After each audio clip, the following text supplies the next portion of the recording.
Okay, I'd like to take a look at some checklists and try to illustrate three views of the management, HR, and leadership. To begin with, we have our management checklist. I advise managers and leaders more to come up with a checklist to make sure that they're staying on track of everything. But there's a big difference between the leadership, actually the HR, and the management checklist. And it's to illustrate a point. A management checklist, and we're hoping to move from management to leadership. The management checklist would contain things like this. Are procedures being followed? How fun does that sound? But that we need to have procedures being followed if they're important procedures. Some procedures aren't important. Is everyone on time? As a manager, we need to know if everybody's on time. Is everybody in their position? It's starting to sound funny, isn't it? It's starting to sound like kindergarten. Is the work getting done? That's important. Managers are supposed to be getting things done through other people, and we're going to ask ourselves, is the work getting done? Is the work being done right? Oh, well, we might have to address that if it's not procedures and right, and getting things, yeah, okay. Are we on budget? That would be a management thing to look into. It's important to stay in business. And maybe the calculation of payroll with the time cards. Actually, where I worked once, that time card was basically, seems like that was all that they did. Stay on budget and deal with the time cards. And if we're spending too much time on the clock, then you have to cut back. So there's some management things. Now these are important. I'm not trying to say they're not important. I'm just saying that we're the people. Where's the human part of this? Getting things done through people. This sounds like just getting things done. Now, we'll go to an HR checklist. Just a basic to kind of show the difference. Has management been trained? I'm not big on HR coming into a department and trying to guess what training needs to be done for the employees. But maybe I am concerned if we have a big operation, say like a bank that has all of these branches, I would want to know if management has been trained in all of the things that we're talking about in this class. I would also want to know, just came to mind, what about bullies? Do we have bullies? Do we need to address that? Nobody wants to be around a bully. Now, HR also, we hope they're worried about job satisfaction. They might build a survey. I was asked once by a boss about the survey, and actually I said, don't bother doing the survey right now. Just go look around and look at all the unhappy people. Make your improvement, and then think about it. Make an improvement. Make some improvement. We don't need a survey we all know. And then maybe you could have a survey to get a benchmark, and then try to improve again. So see if we've improved. They might do that. In fact, they did do this where I was from. Are we breaking the law? That's important. Are we breaking labor law? I just spent about an hour reading over labor law again. So we'll talk about that. Compensation, again, functions of HR, have we done that? Might look at the cost of living, has it gone up? And do the salaries or wages reflect the increase of cost of living or the decrease, if that ever happens?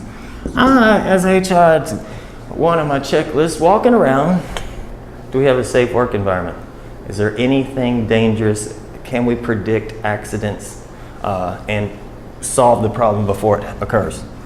Have we had injuries? What can we do to prevent those? Benefits. Do the benefits match the needs of the employees? Does the health insurance match the needs of the employees? The dental, anything else? Retirement, pensions, that kind of thing. Is it really what the employees need?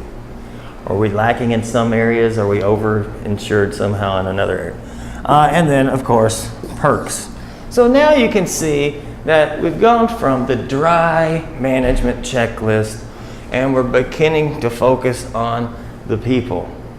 But we're only really halfway there. Now we need to look at our leadership checklist.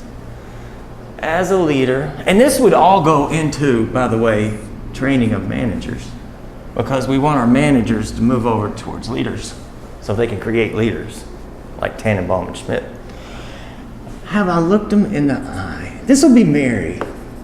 This is Mary's checklist. I'm going to walk around as the leader of the organization, not every second, not even probably every day, but at least every few days. And for Mary, I have a little index card with Mary. Have I looked her in the eyes today or this week? I need to go do that. Have I said hello? I haven't said hello to Mary in over a week. It is true. I need to go give her attention. The Hawthorne effect. Have I asked if she has any problems? Maybe she doesn't feel comfortable doing things. As a leader, I want her to be comfortable to tell me if she's having a problem with maybe some kind of paperwork procedure that she doesn't understand or things aren't matching up and it's driving her crazy. She can't get anything done. Paperwork's going to be all wrong. Does she have any problems? Have I asked? Have I asked? You know, I want to take it a little bit further because I'm tired of hearing about how we can't get to know the employees because then they'll take advantage of us and all of that. I think that's a bunch of junk. The manager who knows about my family is the manager or leader that I'm going to go help on the weekend if I have to, right? Or need to.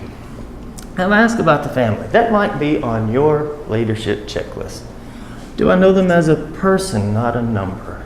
That kind of sums up these things. Have I recognized any efforts or successes? You know, maybe they had a tough time and they made it through it. Maybe they had to pull a 12-hour shift or something and everything got done. Have I recognized it? Have I said thanks or nice job or something? Here again, not every second, but on whatever basis, during the week. Have I instilled values as a leader? People, employees, are professional boss watchers. They're watching their boss. Whatever the boss does guides them in what behaviors are acceptable, kind of.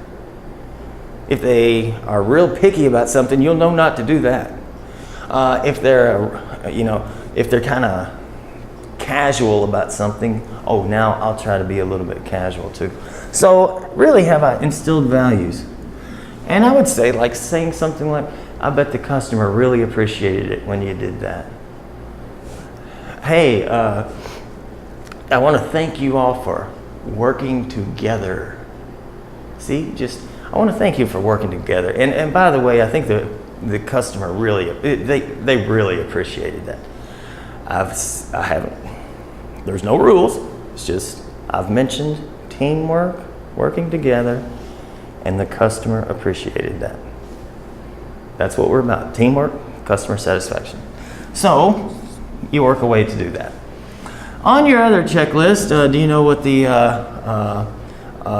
employee might ask about the problems? Okay, their struggles. And have I been a coach? I'm adding that. Have I addressed the struggles and been a coach? What have I done to keep them on board? This is what this is all about. Keep them on board, keep them coming back, keep them happy and engaged, and keep them serving the customers. That's what we're all about. Keeping people on board, engaged, keep them, as Crazy Dose Incorporated said, all my greatest assets leave at the end of the day. I just hope they come back. What can I do to keep them coming back, to keep them serving the customers? So we have, here we go again. Employee, customer, cash. So that's what it's all about. Can you see the different flavors going on here? The management, kind of dry. HR is kind of legal, stuff like that. And leadership. Here's the real human resource management right here. This is the real deal. And wherever you are working or end up working, if you have people working under you, this stuff matters. This is what keeps people on board, keeps them coming back, keeps them engaged and happy, keeps the customers satisfied. So, here's 3 checklists.